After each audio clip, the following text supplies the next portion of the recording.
Hello friends, welcome to happy traditional. இன்னைக்கு நம்ம ஒரு அருமையான வெஜ் உப்புமா செய்கிறது எப்படின்னு பார்க்கலாம். வாங்க வீடியோக்குள்ளே போகலாம். இப்போ இந்த உப்புமா செய்கிறதுக்கு நம்ம வெஜிடபிள்ஸ்லாம் ரெடி பண்ணி வச்சுருக்கோம். இப்போ ரவையை ஃபஸ்ட்டு நம்ம வறுத்து எடுத்துக்கலாம். பாருங்கள், இப்போ நான் இதில் 2 கிளாஸ் ரவை எடுத்திருக்கேன். 2 கிளாஸ் ரவையை நம்ம ஃபஸ்ட்டு வறுத்து எடுத்துக்கலாம். இதுக்கு நம்ம இப்போ ஒரு வாணலி வச்சுட்டோம், ரவையும் போட்டாச்சு. இப்போ நம்ம இதை வறுத்துக்கலாம். ரவை கருகாமல் நம்ம வறுத்து எடுத்துக்கலாம். வறுத்து எடுத்து இது ஒரு பிளேட்டில் நம்ம மாற்றிக்கலாம். இப்போ நம்ம அதை வாணலியை வச்சுட்டு நம்ம 4 டீஸ்பூன் ஆயில் போட்டிருக்கோம். நல்லெண்ணெய் போடுங்க, ரொம்ப டேஸ்ட்டாக இருக்கும். இல்லைன்னா தேங்காய் எண்ணெய் யூஸ் பண்ணிக்கலாம், ரொம்ப மணமாக இருக்கும்.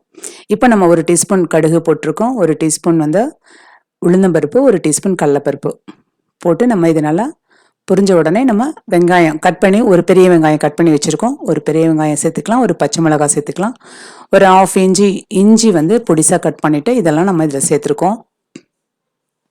இப்போ கருவேப்பிலை சேர்த்துக்கலாம். இப்போ இதில் பார்த்தீங்கன்னா 10 பீன்ஸு, 1 கேரட்டு, ஒரு 1/2 கப்பு பச்சை பட்டாணி. இப்போ இதெல்லாம் நம்ம இந்த கேரட்டும் பீன்ஸையும் நம்ம பொடிசாக கட் பண்ணியிருக்கோம். 10 பீன்ஸு, 1 கேரட்டு, ஒரு 1/2 கப்பில் பச்சை பட்டாணி, 1 தக்காளி கட் பண்ணி வச்சுருக்கோம். இப்போ நம்ம இந்த காய்கறிகளை நம்ம போட்டு நம்ம நல்லா வதக்கிக்கலாம். இப்போ நம்ம பொடிசாக கட் பண்ணியிருக்கிறதுனால அது சீக்கிரமாக குக் ஆகிடும். 1 தக்காளி இதையும் நம்ம கட் பண்ணி இப்போ இது கூட சேர்த்துருக்கோம். பாருங்கள், சேர்த்துட்டு கொஞ்சம் இது நல்லா வதங்கி ஒரு 3-4 மினிட்ஸ் விட்டிங்கன்னா போதும். அது இந்த கிளாஸில் தான் நான் 2 கிளாஸ் ரவை எடுத்திருக்கேன். இப்போ இந்த வெஜிடபிள்ஸ் நல்லா வதங்கின உடனே நம்ம அதே கிளாஸில் 8 கிளாஸ் வாட்டர் நம்ம சேர்த்துக்கலாம். நான் அளந்து எடுத்து வச்சுட்டேன், அந்த வாட்டர் அப்படியே இதில் போட்டுக்கிறேன். 1 கப் ரவைக்கு 4 கிளாஸ் தண்ணி, 2 கப்புக்கு நம்ம 8 கிளாஸ் தண்ணி போட்டிருக்கோம். இப்போ இந்த உப்புமாவுக்கு தேவையான சால்ட்டு நம்ம சேர்த்தாச்சு. சால்ட்டை சேர்த்து நம்ம கலந்து விட்டுட்டு இப்போ இந்த தண்ணி நல்லா கொதித்த பிறகு நம்ம ரவையை இதில் சேர்த்து கிளறி விடணும். பாருங்கள், இந்த மாதிரி நல்லா கொதித்து வந்த உடனே நம்ம ரவையை கொஞ்சமாக சேர்த்து கட்டி இல்லாமல் நம்ம நல்லா கிளறிக்கலாம். இது ரொம்ப ஈஸியான டிஃபன் ரெசிபிங்க, ரொம்ப சீக்கிரமாக செஞ்சிடலாம், சூடாக சாப்பிடலாம். இது சாப்பிட்றதுக்கு நம்ம இன்றைக்கி தேங்காய் கெட்டி சட்னி தான் நம்ம அரைச்சி வச்சுருக்கோம். தேங்காய் கெட்டி சட்னி வச்சு சாப்பிடும்போது இன்னும் செம்ம டேஸ்ட்டாக இருக்கும். இது கூட நம்ம சுகரு, நாட்டு சக்கரை இதனால நம்ம நமக்கு விருப்பப்படி சேர்த்து சாப்பிட்டுக்கலாம். பாருங்கள், இப்போ நம்ம எல்லா ரவையும் போட்டு நல்லா கிளறி விடலாம். இது அப்படியே ஒரு மீடியம் ஃப்ளேமில் நம்ம ஒரு 3-4 மினிட்ஸ் 5 மினிட்ஸ் வரைக்கும் நம்ம வைக்கலாம்.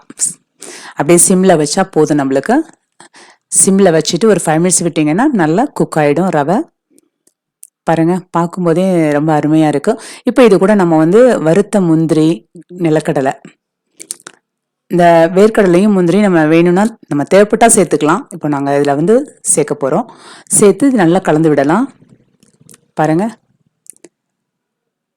இது நம்ம சாப்பிடும்போது நம்ம கிடைக்கும்போது ரொம்ப இன்னும் கொஞ்சம் டேஸ்ட்டாக இருக்கும் நமக்கு இந்த வெஜ் உப்புமா சாப்பிடும்போது. அவ்வளோதாங்க, உப்புமா ரெடி ஆயிடுச்சு. அருமையான ஒரு சூப்பரான டேஸ்டான வெஜ்ஜு உப்புமா நமக்கு இப்போ ரெடி ஆயிடுச்சு. இந்த உப்புமாவை நீங்களும் கண்டிப்பாக செஞ்சு பாருங்கள். இப்போ இந்த உப்புமா பார்த்தீங்கன்னா நம்ம நட்ஸ் எல்லாம் போட்டு செய்கிறதுனால குழந்தைங்களும் விரும்பி சாப்பிடுவாங்க. ஒரு சத்து உள்ள டிஃபன் கொடுத்த மாதிரியும் இருக்கும் நம்மளுக்கு. அதனால பார்த்தீங்கன்னா இந்த உப்புமா செய்யும்போது நம்ம நட்ஸ் எல்லாம் சேர்த்து கொஞ்சம் செஞ்சோம் அப்படின்னா இன்னும் கொஞ்சம் கூடுதலாக டேஸ்ட்டாக தெரியும். அதனால இந்த உப்புமாவை நீங்களும் செஞ்சு பாருங்கள். செஞ்சு பார்த்துட்டு எப்படி இருக்குன்னு சொல்லி நம்ம ஹாப்பி ட்ரெடிஷனல் சேனலை லைக் பண்ணுங்க, ஷேர் பண்ணுங்க, கமெண்ட் பண்ணுங்க, மறக்காம சப்ஸ்கிரைப் பண்ணிடுங்க. தேங்க்யூ.